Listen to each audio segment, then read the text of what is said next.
There are so many crucial steps that are covered in the buyer consultation to get the best possible outcome. The value of a home can vary up to 10% depending on the agent that you choose. There are different strategies you can take, or there are no strategies and you definitely do not get the best possible outcome.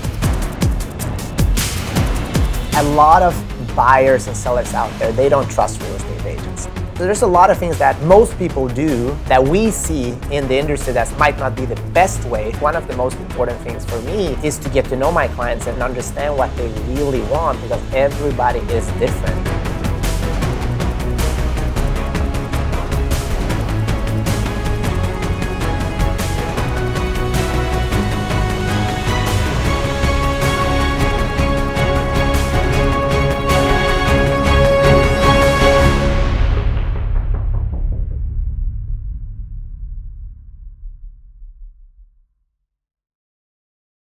Welcome back to Black Belt in Real Estate. This is the show you learn how to buy, sell, and invest in real estate successfully here in Los Angeles. In today's episode, we're gonna dig into how you actually buy a home and what's the do's and don'ts, what most people do and what you should be doing. And in order to make this an exciting show, I brought in my mentor and super successful real estate agent and investor, James Suarez. Welcome to the show, James. Thank you, Peter. Great to be on the show again. Yeah, awesome. I mean, you're gonna stick around. I want you here, and I want you to keep sharing your knowledge. And I know you love sharing and just giving of all you have learned during the years. So we truly appreciate that. Yeah, I mean, the real estate experience can be one of excitement. It could also be one of sorrow, right? And we want to make sure that anybody watching your show, as well that work with the Suarez team, we want them to feel excited, because buying a home is very exciting, and it's also a path to financial freedom as well. So that's awesome. And I mean, I want to get right into it. I know that, like, from experience, most people, they go on Zillow, Redfin, Trulia, they start looking at homes, and then they just pop in at an open house. And that's usually how the process starts. They might find something they like, and they don't know who should write their offer, how much is this property worth, and they're not pre-approved. So there's a lot of things that most people do that we see in the industry that's might not be the best way. So let's just take it back and say, how should you do it? If you're interested in buying a home, what's the best way to start? Yeah, that's a great question. So a buyer's number one fear is overpaying for a property. Yet oftentimes buyers take steps in order to make that fear almost come true, right? Because they don't do what is necessary to get the best possible outcome. So first and foremost is doing a buyer consultation. I think it's one of the most important steps a buyer can take when purchasing a home, yet about 80% of buyers don't take that step. And the best way that I can explain it to you is if you needed heart surgery. Now, luckily, real estate's not like getting major surgery, but let's just say you were to get heart surgery, right? There are different directions, there are different paths that you could take.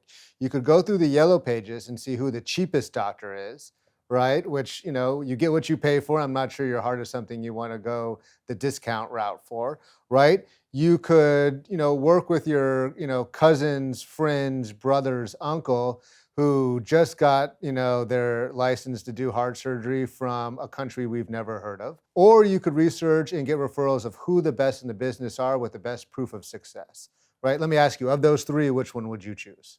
I mean, it's simple. I would do my research and start taking the people that are good at what they do. Right, proof of success. You want the best results, right? Now, again, luckily buying a home is not like heart surgery, but for most people, it's their number one asset. It's their life savings. It's why they sacrifice, so much of their life from, 8 a.m. to 6 p.m.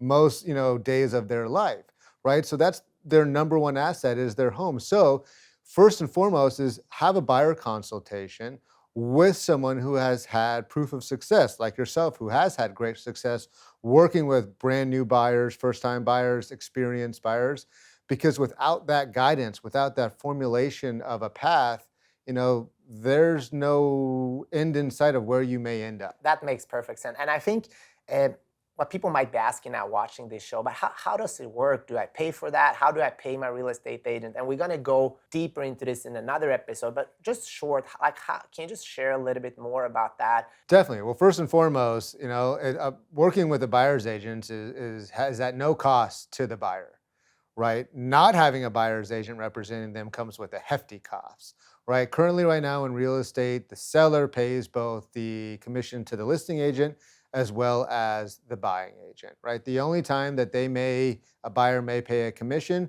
is if an agent finds a deal off market, in which then again it's valuable to pay a commission because the deals normally come at a lower value and they're saving a ton of money. So again, first and foremost, having that buyer consultation with somebody who knows what they're doing so that they can start to create that path of success. Let's talk about the buyer's consultation and a couple of things that is mentioned there. Obviously, it's 1.5 hour conversation. It could be a little bit shorter, but what are some of the most important things that we go over with our clients in the buyer's consultation? Yeah, great question, right? It's just going back to the surgical table, right? You don't go and meet with the doctor and say, "Hey, I got something going on with my heart." Jump on the surgical table and have the doctor go at it, right? There's a series of diagnoses that they're going to do in order to see what the problem is so that they can solve it. In a buyer consultation, what we do is we sit down with each individual because everybody's path is unique. Somebody's wants and needs lists are always different from the next person, whether it's, hey, we're having a third baby, or hey, we're downsizing, or hey, there are too many stairs in my house and I need whatever is important to them. We need to know, again, what their wants are, but also what their needs are. The other part of it is just starting to educate our buyers on the process, because most people don't act because they're such in fear mode about the process because they don't know it, or they make quick decisions out of fear. Whereas the buyer consultation starts to also educate a buyer about the process, the pre-approval, right? How to show up for an open house, right? If you go show up for an open house and you're a jerk to the listing agent, right, they're going to remember you and not want to work with you if you do submit an offer. So even appearing at open houses or showing, making sure you're there on time. There are so many crucial steps that are covered in the buyer consultation to get the best possible outcome. Because when you start on the journey, there are many different outcomes that may happen. And I think most buyers, and I know for our team, our goal for our buyers is that best possible outcome. And that is started with the buyer consultation process. That's awesome. And I mean, for me, obviously, I always go through the process in depth from wanting to buy a home all the way through closing. But I think one of the most important things for me is to get to know my clients and understand what they really want, because everybody is different, just like you said, right? Yeah, definitely. And then again, it's very important for the agent, for the buyer to make sure that they feel comfortable with the agent that's going to guide them through this process. I've worked with a ton of different agents out there. In fact, part of a listing agent's job is to vet who the buyer's agents are. Are they professional? Do they know what they're doing, right? There's a lot of offers that we get from discount agents that go to the bottom of the pile because we know those are discounted oriented agents that couldn't really hack it, right? Charging a regular commission. And so we know their level of professionalism is oftentimes superior. In fact, it's written all over the contract because there's paragraphs that aren't filled out correctly, boxes that aren't checked, right? This is you're putting your best foot forward. The other process is throughout negotiations, right? The value of a home can vary up to 10% depending on the agent that you choose, right? And again, going back to a buyer's number one fear is overpaying for a property. And we don't want to see any of our clients overpay for a property. Again, being data driven is so important, right? When you make those decisions. Being data driven and also experience too. We recently had a listing where there was an agent who had no idea what they were doing representing the buyer. And it came time for a request for repairs. And there was a sewer issue and a mold issue. And I had coached my clients of, hey, out representing the sellers, you'll probably need to, give a good amount of credit to keep this deal moving forward. And we're talking about probably $50,000 worth of repairs that are needed. And they were, part of a listing agent's job is to negotiate the best possible credit. But I also had to guide them of like, we'll probably need to give about half, if not a little more. But because of the buyer's agent was so inexperienced, right, versus an experienced agent, because we're negotiating against each other, you know how much credit they ended up getting? $3,000. Oh, wow. right? $3,000 because of the lack of experience the buyer's agent have. Whereas I know if that was you or somebody on our team, they probably would have gotten at least half, if not more. Yeah, I mean, who you work with matters, and we're going to dedicate a whole episode into tips and advice how you find a real estate agent. Uh, Talking about the pre-approval, there's a myth that you wait to get pre-approved until you find a home. Like, so I'm just curious about your opinion because I talk with clients every day, and the goal, obviously, for me is to have them ready and set up for success. But with your experience, I'm curious what your thoughts are on when do you get pre-approved and how do you start that Yeah, process? the real estate process is a strategy. There are different strategies you can take, or there are no strategies, and you definitely do not get the best possible outcome. One of the best strategies you can get is to connect with a lender very early on and get fully underwritten because buyers need to understand right now they're going to be competing against cash offers, right? And having to put a loan contingency and an appraisal contingency on the purchase agreement makes their offer much weaker. In fact, we had two offers, one that was cash with no contingencies and one with a loan. And even though the one with the loan was about $100,000 more, the seller still went with the cash offer because it's much less risky. And you and I have strategies and connections that we can even put our clients in contact with lenders who can get them fully underwritten, probably get appraisal waiver, meaning that the property doesn't have to even be appraised, and that can close in 14 days, right? So that's how you compete against a cash offer. Otherwise, you're going to have to pay a premium. And if you don't have a pre-approval letter, you won't even be taken seriously. In fact, one of your listings where you had a multiple offer, right? Highest offer came in, but didn't have proof of funds or a pre-approval letter. And there's no way we're going to enter escrow with someone who's got no documentation, right? So crucial step in the process. Totally agree. And as far as the I know there's people watching right now, and they might be sitting on cash, or they're wondering why is a cash offer better? Cash offer better is because when it comes down to a seller accepting an offer and an agent, the listing agent advising their sellers, it comes down to price and terms, right? Obviously, price talks for itself, highest price. But sometimes we don't accept the highest price for numerous reasons.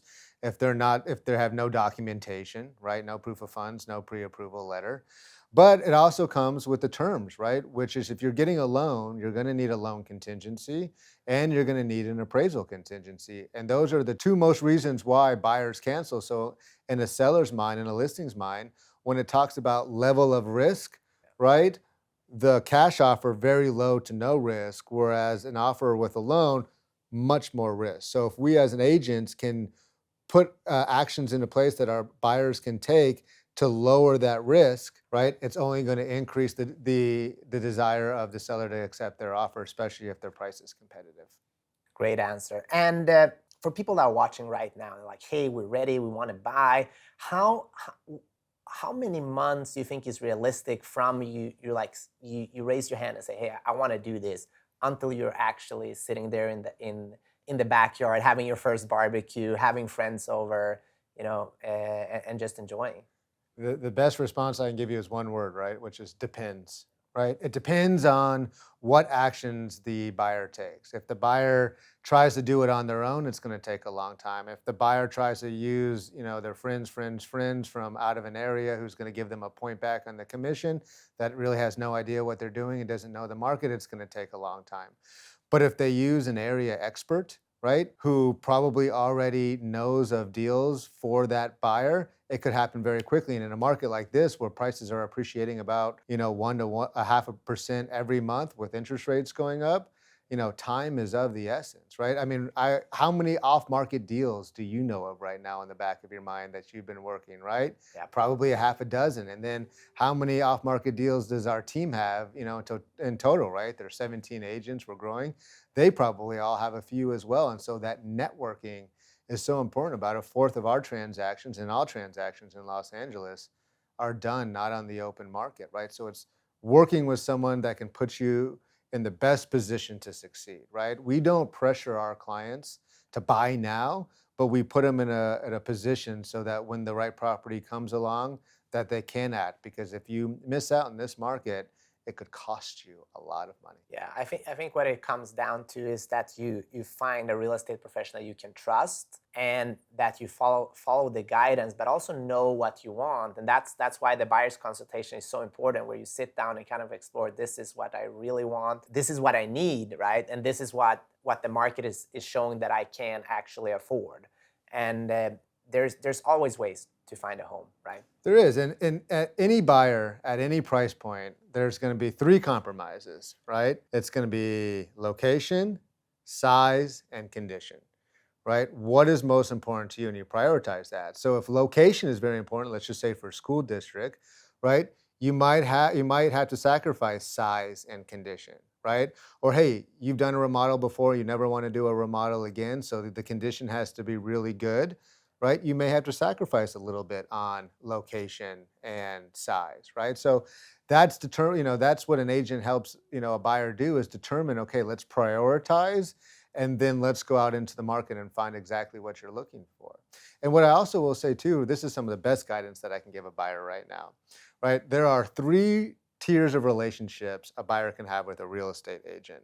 One, non-commitment, right? They can use any agent they want. If any agent that brings them a property on the MLS or not, they'll use that agent, right? The second is partial commitment. So let's say a buyer works with you and they're willing to work with you if you bring them an off-market deal, but if it's on the open market, right, it's fair game. They can use whomever. Last is fully committed, right? You sit down, you have a buyer consultation, they commit to you, you commit to them. It's very similar to reverse engineering the listing process, right? When you go to sell a home, they pick one agent, they feel like that's the best agent to get them the highest value. So it's reverse engineer for a buyer is a buyer picks one agent who's going to get the best, who get them the best deal, right? Fully committed. Now, as an agent, right, when you come across deals, and I know you do because they happen all the time on our team, do you give the best deals to the buyers that are not committed to you at all, partly committed to you, or fully committed?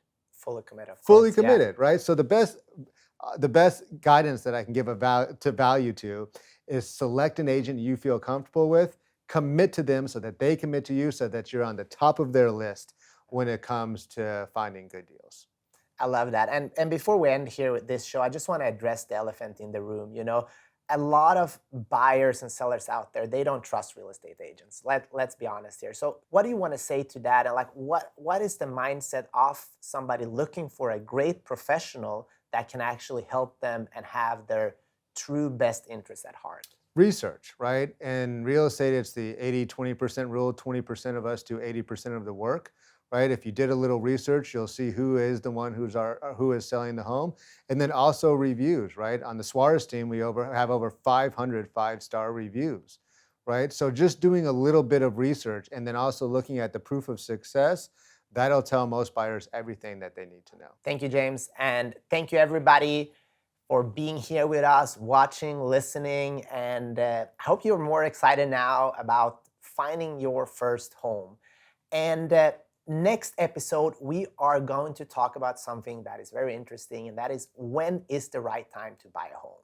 And I think you're wondering that right now. So check out next episode. If you enjoy this show, please share it with somebody that needs to hear this message, and feel free to give us a review, subscribe, so we can have more people see this and more people gaining equity through real estate. Thanks again for watching Black Belt in Real Estate.